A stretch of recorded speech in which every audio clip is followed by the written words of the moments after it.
Are you tired of writing all the Django ORM queries and everything into the Django shell? So instead, what we'll be doing in this video, we'll be learning how you can write the Django queries and everything into Jupyter Notebook and test everything into the different cell which Jupyter Notebook provides with it. So stay tuned in the video to check how we can write our Django application code into the Jupyter Notebook. So let's go to IDE. So we are into the Visual Studio Code over here. So let's use the terminal and make the Django project. So to make the Django project, it's Django minus admin start project. Let's name it test project. And now since we have made the project over here, let's make the application start app test app.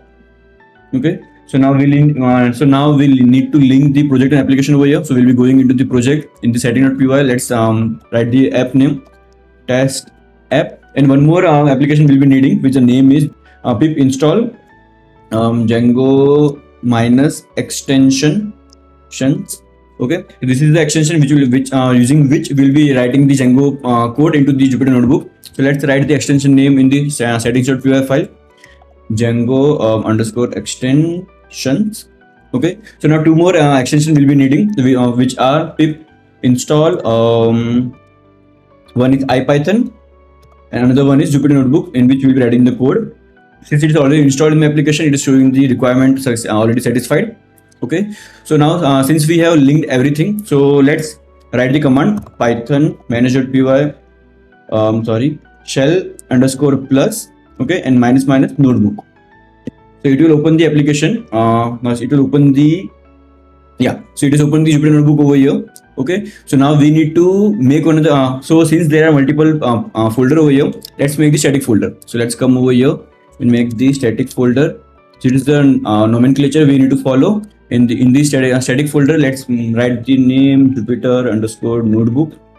Okay, so since we have made the folder over here, let's come again over here in the static folder, in Jupyter Notebook folder, and let's make a new Django shell plus.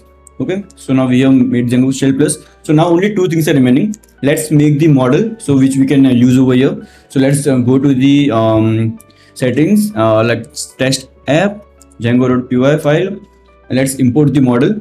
1 second, I have already written the model over here. So let's write the model. Yeah, this is the model. So let's do the migration first. Cancel Python manage.py make migrations. We have made the migration, and let's migrate. So you done the migrations also. Let's open the Jupyter Notebook again.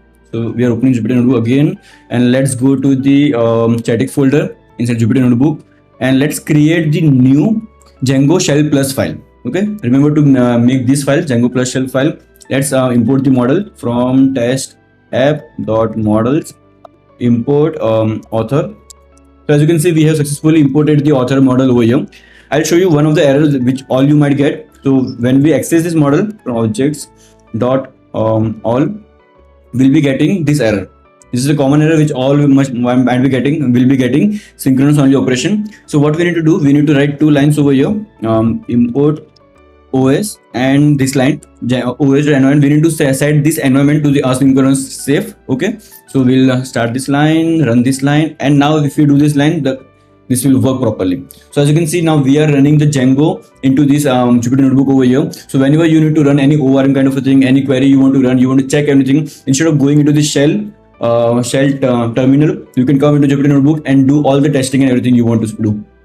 So if you got some kind of information from this video, please share this video with a friend who don't know they can use Jupyter Notebook instead of shell, okay, and write their code. Please like the video, please subscribe to the channel. It helps me a lot, it motivates me a lot to make such videos for you. We'll see you in the next video. Till then, take care.